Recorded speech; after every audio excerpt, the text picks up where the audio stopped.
everyone, welcome back to my channel. Today I'm going to be teaching you how to create a super easy watercolour card and how to improve your control of watercolour.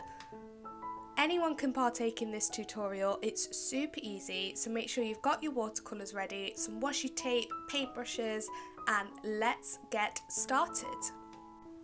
As always, I wanted to pre-mix my colours before going into the actual painting.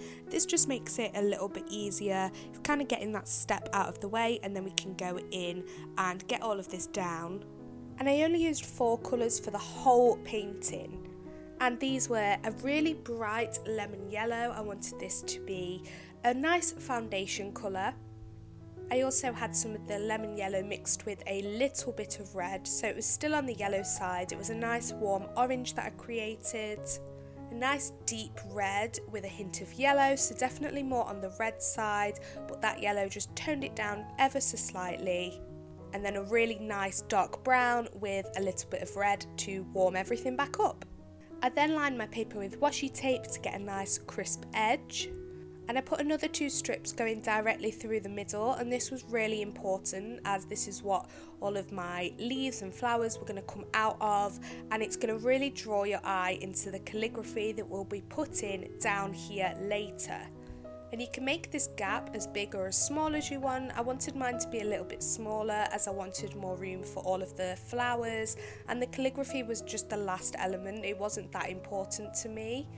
I definitely wanted your eye to be drawn towards it, but the flowers was something that I really wanted to make sure took over the majority of the paper.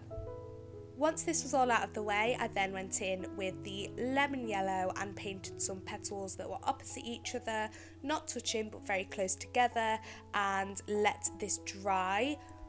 I dotted in a little bit of that light orange as well within the centre to let that bleed out a little bit, but this is super simple and it's just a nice way to fill some of the paper. So whilst these were drying before I went in with the last 2 petals either side, I moved on to painting some really nice autumn leaves. And I think this is the main element of this piece. It definitely has that autumn feel just with the really nice warm colour palette anyway, but this just really ties everything together. So to do this, it's super simple. I painted 2 little curved lines, almost like that really easy bird that you can draw with like 2 little lines if you were doing like a landscape piece and they were far away. And I just curved all of these round to create that really nice autumn leaf structure.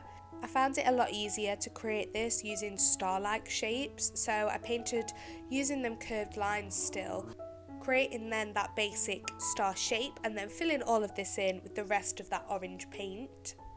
And I also did this the opposite way, so everything is upside down on the bottom half of the painting in between the calligraphy.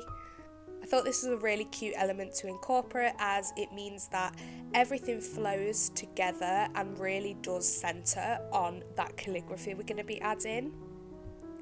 After I was happy with the amount of these, I didn't want to go too crazy as there's still quite a lot to add.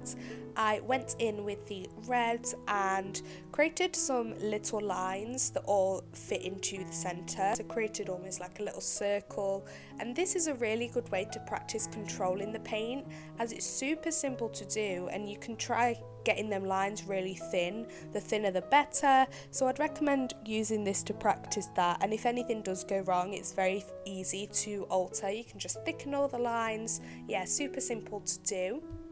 And I also used the red to put in a couple of really basic leaves coming out again from that centre, the ones below upside down, the ones above pointing upwards.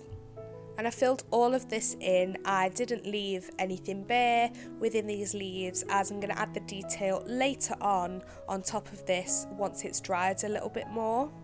And I did a couple with the really light yellow. It's quite hard to see this actually because it is so light. And the main difference between these 2 leaves is the red, I filled it all in. With that yellow, I used a lot of control with the paint. Again, really good way to practice this.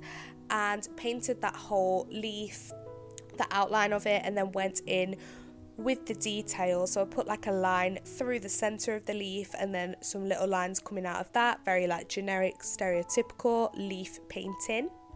And then with that light orange, I went in and painted just a couple of flowers. This is more for filling the space, having a little bit more variety. Didn't want to repeat it too much, what we've already done. And none of these petals are touching, they are all separate, very close together. And that is how you can control that element. You can get them as close together as possible using your paint, not touching, and the closer you get it, the more control you are therefore having, and it's a really good way just to practice getting things down very accurately where you want them. Hi everyone, just a little reminder to make sure to like and comment on this video. Let me know how you're getting on with this painting. If there's anything you want me to explain to you, let me know down below in the comments.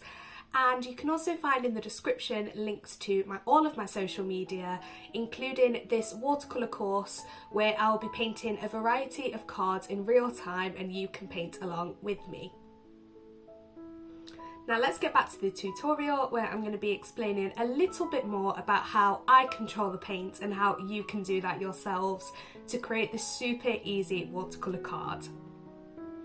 Now we are at the stage where the paper is getting filled up. I would recommend taking a little step back and just analysing, is there anywhere that's got a lot of white negative space, and you can go in and just fill that in. So you can go absolutely crazy, add loads of leaves, flowers, or you can keep it very minimal, it's completely up to you. I definitely wanted to add a little bit more, as again I don't want the calligraphy to take over too much, and I did want the flowers to be where your eye is drawn towards, all them bright colours. So I used a lot of that dark red, for example. I put a few smaller flowers overlapped over some of the dry areas as well with this. Made sure them petals were slightly thinner than them yellow flowers we painted right at the start. So there is different ways that you can have that variation and where you get that in there. Once you are happy with the amount of colour added and all of the flowers and leaves, I would recommend waiting for this to dry, or you can go in like I did into the areas that you know definitely are, so the sections that we painted right at the start. And then I'm going to go in with that dark brown and get in all of that detail. And this really is the best way to practice control. I always say that it's not something that can really be taught, it is something that you unfortunately have to practice, but why not practice and create something really beautiful and simple at the same time? So only have a really small amount of this paint on your brush. That is definitely my top tip for practicing control. And this just means that there's not that much paint that has collected on the brush that is going to make everything really blotchy and a lot thicker. So the less paint you have on there, it is going to make things really thin and just help to be able to do that. And then you can use this paint to go in to them autumn leaves, add in them lines to get that really generic leaf shape, and it just ties everything together. So for the majority of the leaves I put lines through and then smaller lines coming out of that. For the really big red leaves, this was really good for that, and yeah, it just helps tie everything together. And I also used the brown as well to just put a couple of dots in the centre of some of the flowers, the yellow ones painted at the start, some of the red ones, and again it helps tie everything together. Everything's now very consistent, you've got a lot of brown going on even though we haven't put that much down, but because it's so dark it can be very overwhelming, and yeah, it really means you've got that consistency with all of your colours. And to finish, I took off the tape. This was super satisfying as we've got that really crisp edge going through the middle, and I went in with my calligraphy pen and very quickly wrote happy birthday. I do not think my calligraphy is that good, so I'm not going to spend tons of time explaining this.